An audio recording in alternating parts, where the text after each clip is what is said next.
Agriculture Minister Thoko Didiza says women in the farming community are not insulated from serious and violent crimes. She says farm owners are known to demand sexual favours for seasonal work from desperate workers. The minister joins me now for more on the story. Minister Didiza, good evening and thank you so much for your time. Before we focus on the role in particular of women and perhaps some of the impact of violence that they face within farming communities, let's just speak more broadly around the issue that was debated yesterday and this farm killings and the extent to which those who have been speaking about it, depending on which sector of society one is from, the concern that has been raised that these murders are simply not being taken seriously enough. Thank you very much to you and your listeners. I just want to say, as it was in the debate yesterday, indeed there are concerns with regards to murders of farmers as well as farm workers and the safety of rural communities where farm sector is found. And we are concerned as government on the increase. And we have looked at our rural safety strategy, which everybody says it's okay, but it needs strengthening. Today, we've seen Minister Cele visiting Newcastle, where one of the farmers was killed, which is in itself an indication of how far government feels about this challenge that we're having. Women, as it was discussed yesterday in one of our webinars, with women farmers, for instance. One woman farmer from the Free State indicated to us how she too was attacked. Fortunately, and we thank God she didn't lose her life, but the impact was so severe, which therefore means women themselves and young people who have decided to go on farming as an area of economic activity, they themselves are not insulated.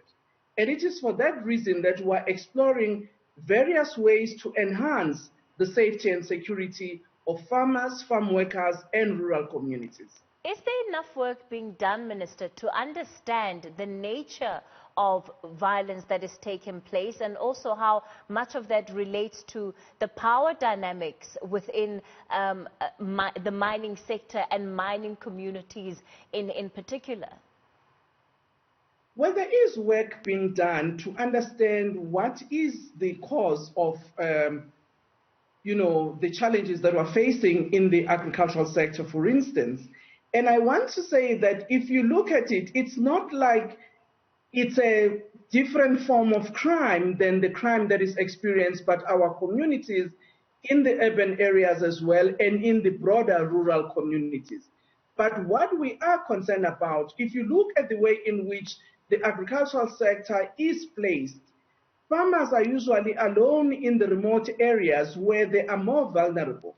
Sometimes you would find that the safety and security that they provide for themselves may not be adequate to actually deal with the challenges that we're facing. And that's why the safety and security minister, for instance, last year, after assuming his responsibility as the Minister of Police, he actually had a meeting with farmers in Limpopo to look at what can be done in enhancing the rural safety strategy that we have.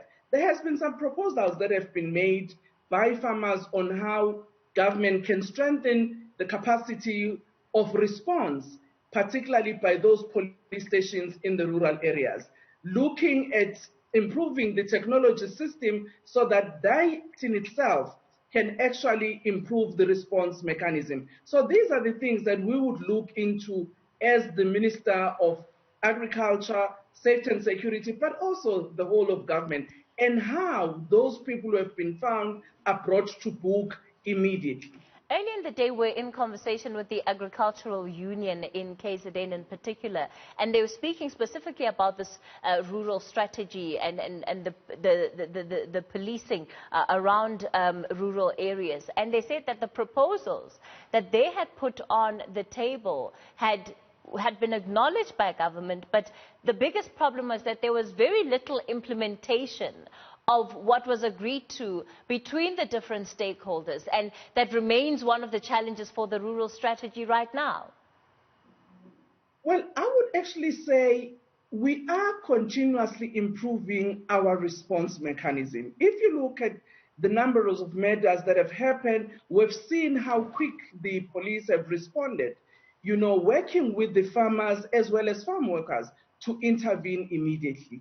But also in the discussion today, one of the issues that emerged was the concerns raised by farm workers as well as labor tenants on their own vulnerability and sometimes the tensions in relationships between farmers and those communities, particularly the farm workers and labor tenants, which we are actually concerned about as government to ensure that there is better working relationship, the conditions of farm workers, limitations in the evictions, which actually poses land insecurity and tenure insecurity for those farm workers and labor tenants who a majority of them have been staying in those farms for many, many years. So it's issues that, are integrated, in my view, in resolving some of the problems that are there.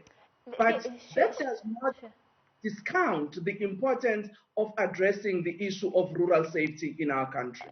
Minister, the abuses of workers on farms has long been with us, and it is an issue that is also well documented. So I would imagine that it wasn't a surprise hearing part of what you did, and yet those abuses continue. Do you think that the department has been mostly reactionary to some of the challenges that are arising from the agricultural sector, and perhaps not doing enough to circumvent, to intervene, especially where we know that they documented cases? You talk about the labor tenants, and that issue in itself, again, has been well documented. Well, I wouldn't say so because, for instance, the Department of Labor, on a continuous basis, they actually do spot checks in the farms, looking at issues of compliance and how, farmers are treating their farm workers, whether that is done in accordance with the law. So there is that one element which is done by one arm of state.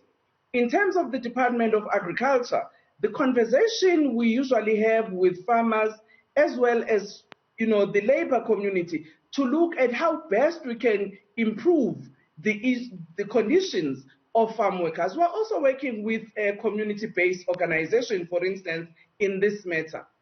AFRA, for instance, it's one of those organizations that brought to court the issues of labor tenants and the speed at which the labor tenants, issues have been resolved by government. As I speak tomorrow, the special master was appointed by the court will be presenting tomorrow in the Land Claims Court the implementation plan, working with the Department of Land Affairs, how we are going to resolve the remaining labor tenants' claims that have not been resolved. But all of these issues ended up with the master of the High Court because these individuals had to go to the courts in order to even have their plight attended to, Minister. I understand that very well. And we can never be happy about the fact that people have to go to those lengths in order to address their needs.